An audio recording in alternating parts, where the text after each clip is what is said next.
Absolutely. The moment was too big for the Cowboys as presently constructed. As presently constructed. Now, let's remember, the Cowboys are missing a whole lot of key players on this football team. Like who? Oh, you mean like Tyron Smith? The tackle, like Amari Cooper, like Randy Gregory, DeMarcus Long, all of those star players that are very, very important for the Cowboys were not on the football field. So it's presently constructed. Yes, that was too much. What the Dallas Cowboys got to see yesterday was they looked into the depths of a champion's soul, because that's what Kansas City was at. This was like, we have to show right now whatever champion we have left in us has to show up, and they showed up. And the Cowboys saw something they never saw before. They saw the depths of their soul, and they willed it in that moment as presently constructed. Now, that offensive line, you know, we can sit here, we can talk about Dak didn't throw a touchdown, or Patrick Mahomes, neither quarterback threw a touchdown, Dak didn't throw a touchdown.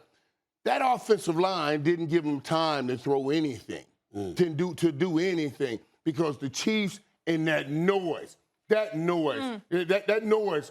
the MVP of the game. And it rattled the Dallas Cowboys to the core, which is crazy. I know it. And that's why I'm telling you, they were not prepared for that moment. That's why they look like they look. There's no doubt in it. No doubt in it. Hold on. Stephen, now you got to understand that noise, man. Let me speak. Hold on. Did I just hear you say? I gave people credit. Time out. Did I just hear you say that the noise was the MVP? Not the player. They did a great job. Not the player, Molly.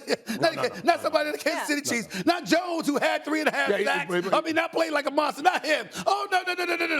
It was the noise. The noise was the MVP. No. I'm giving you some realities of what happened in the game. As a defensive line, to get a jump on the offensive line like that. You're hilarious.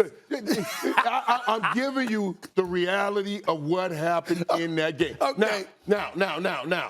Cowboys couldn't run the ball. The Cowboys couldn't run the ball. No, they could or could not? They could not run the ball. Okay, they could not run the ball. Yeah, because I was counting 82 yards rushing. Right. No, they could not run the ball. They couldn't do anything offensively, anything. And I'm going to say this too, man, because, you know, I've already put my foot in this early in the offseason. I am I'm so hot with Amari Cooper. I don't care what y'all say. I'm so hot with. I love Amari Cooper. I love him, man. He plays hard. In the last couple of years, he's been playing even when he's hurt. But I was so hot when I found out, he's going to miss this game. Yeah. He's going to miss Thursday.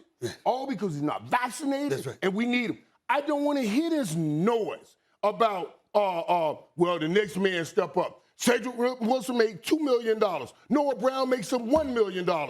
That's 2 and 1. Amari Cooper makes $21 million, and we needed him on the field yesterday, and he was not. The Dallas Cowboys they look bad, and I was so upset with it yesterday because they were not prepared for that situation that they ran into. Right. They looked like they looked like a team that wasn't prepared to play. Right. So, Michael Irvin, playmaker, Molly Q. As again, it's good to see you.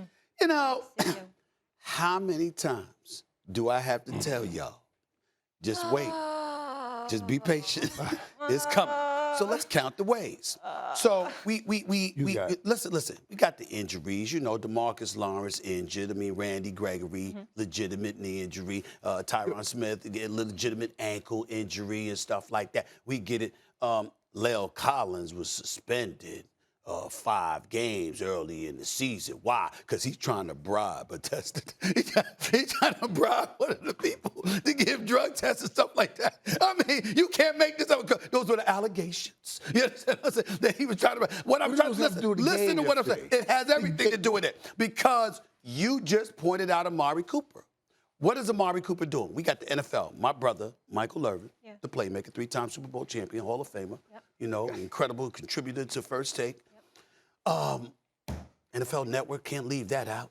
Well dressed. You know what I'm saying? We said, I've repeatedly tried to tell this brother, there's always something that gets in the way. This man was on the airwaves beginning of the season. It ain't about left wing. It ain't about right wing. It's about the ring. That's what he said. When all of these people were talking about vaccinated, non-vaccinated, you Amari Cooper. You got the Kansas City Chiefs coming up. Not only do you end up subjecting yourself to stuff because you weren't vaccinated, even though a vaccine doesn't guarantee that you ain't going to get COVID, the bottom line is it drastically diminishes the possibility. Whatever it is, that's right. I want that possibility. So that's what they want, right? So you do that, and the week that you are ineligible to play, or you're incapable of playing because it's the Kansas City Chiefs. I mean, and when you win against the Giants? when you win against Philadelphia Eagles, before they got it rolling? When you win against teams like that? When you win against Sam Darnold at Carolina? Oh, no, it's when you go against Patrick Mahomes. Suddenly, you ain't ready. What I'm saying to you is this. We look at the Cowboys. Obviously, you had catching passes. CeeDee Lamb got the concussion. Yeah. But even though that was an interception that Dak Prescott threw on the play, that CeeDee Lamb got the concussion, we understand all of that. All I'm trying to say to you is this. It's receivers dropping passes. It's receivers that are not available. Right. It's dudes getting suspended. It's dudes subjecting themselves to COVID potentially. It's one thing after another.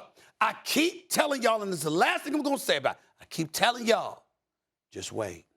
Be patient. Michael, can I just say one thing to you? Because we're going to have much more on this throughout the show. But I feel like ye of little faith right now. Who? Me. And the Cowboys? Yes, because I was with you, and I felt like they could be at SoFi, and I'm starting to get really nervous now. It was one thing, the Broncos, but now this. Hold it. Right. Hold it. What do you mean nervous? Yes, right. Hold on. You sound. Hold on, Molly. I'm deflecting here. I'm making a left turn. You sound like you want them at SoFi.